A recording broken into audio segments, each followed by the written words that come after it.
Joining us now is Adam Creighton, Chief Economist at the IPA. Adam, thank you so much for your time. Look, we've got to start with a serious and sad topic. It's been more than 5 weeks since the horrific Bondi terror attack. And there's, of course, still so much anger at the Prime Minister over his lack of action on anti-Semitism in the lead up to that terror attack, and also his response to it. I mean, not going to funerals, he was dragged kicking and screaming until finally calling for a royal commission, and then trying to rush through hate speech laws in response to it. Look, I also mentioned at the start of the show, I was overseas during the break, and so many people that I spoke with overseas were saying how devastated they were for us, seeing the horror that unfolded at Bondi Beach, and then many were very quick to criticise our Prime Minister for his weak and slow response. And a recent Resolve Monitor poll found that the majority, 58% of people in Australia, say that this response to the attack, or his response, I should say, has been poor. And of course, during his first address to Parliament, he refrained from explicitly naming radical Islamist extremism in his condolence motion. What are your thoughts, Adam? Can I get your assessment of his leadership and his response? Yeah, sure. Look, it's obviously a shocking tragedy, and it's definitely tarnished Australia's image internationally for sure. And the hurt and pain and suffering will be with the families and the communities of that area for many, many months, many, many years.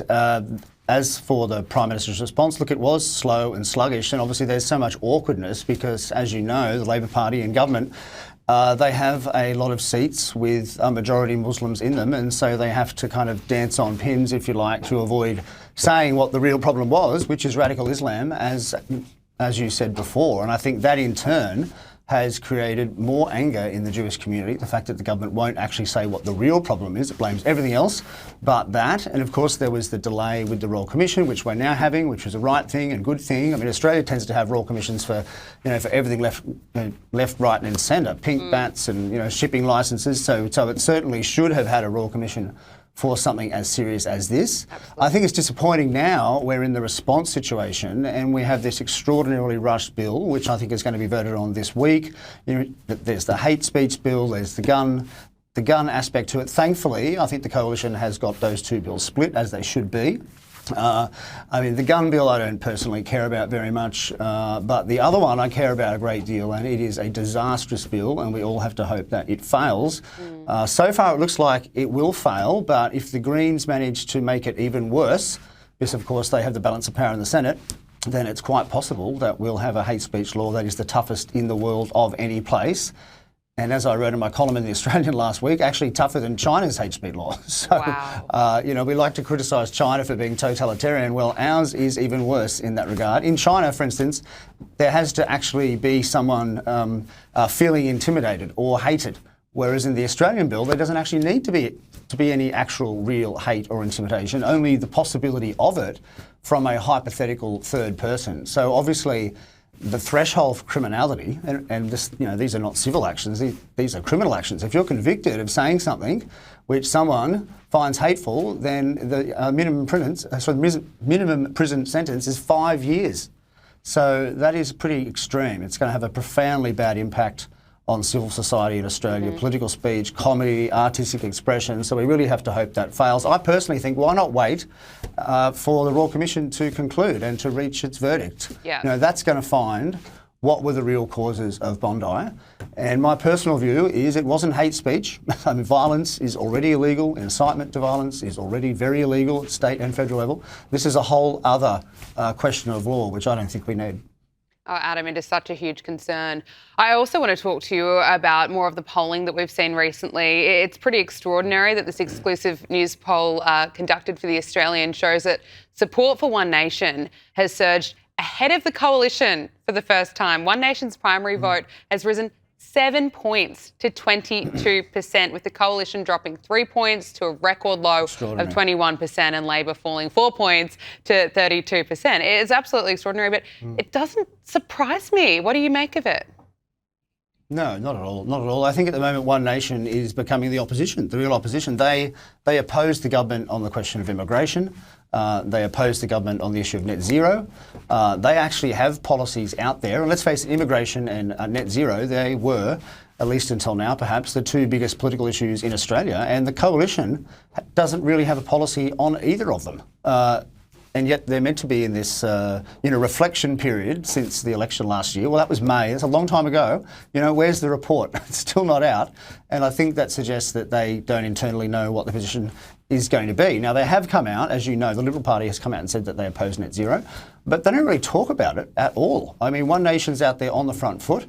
And I think Pauline Hanson, for all her supposed and alleged flaws as a leader, she's probably the most famous politician in Australia, I would say. Far more famous than the Prime Minister. She's been around for a very long time. She's very dogged. She's ruthless, and she has an incredible life story.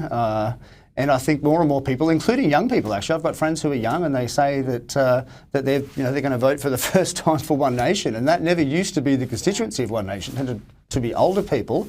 So I think when you're seeing in these polls now younger people turning to One Nation, that should be a real concern for the two majors. And I think if this primary vote is held at about 22-23%, that is going to be a huge earthquake at the next election. I mean, you're looking at 2 to 3 senators in every state for One Nation, and the massive loss for Labor and the Libs. I mean, that first poll you mentioned just earlier, it was Labor supporters going to One Nation just as much, I believe, as coalition supporters. So she's drawing from both sides.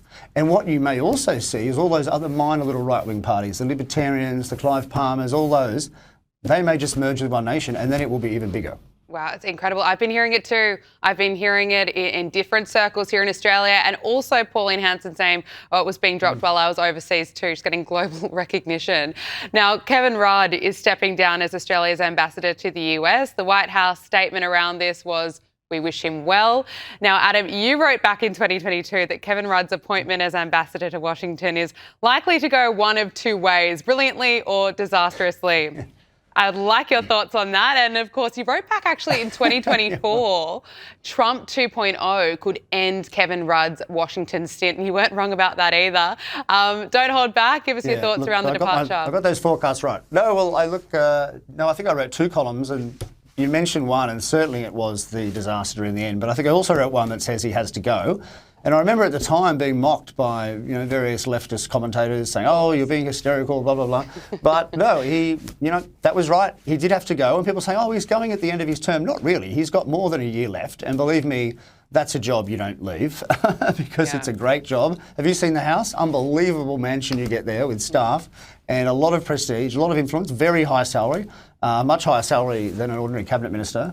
So he definitely did not want to leave that job. And also, he's gone back to his old job, which is, being the boring senior fellow of some think tank. Actually, I shouldn't say that because I'm a senior fellow in a think tank. No, it's very, very exciting. But compared to being the ambassador to Washington, it's definitely a step back. So I imagine that's a stepping stone for him to try to get some sort of UN job. But he will find that difficult because the US obviously is very influential in that body. And if Trump is true to his word, saying that I'll never like you, then he probably won't. And it'll be hard for him to get one of those. So he might be just waiting for the next presidential election to roll on by. Or who knows, he may even come home. He may even come back to Australia and try to be Governor General. Wouldn't that be something? Wouldn't Aussies love that? Adam Creighton, well done with your predictions. Brilliant to speak with you. Thank you so much for making the time. We really appreciate it. That's okay. Thanks for having me.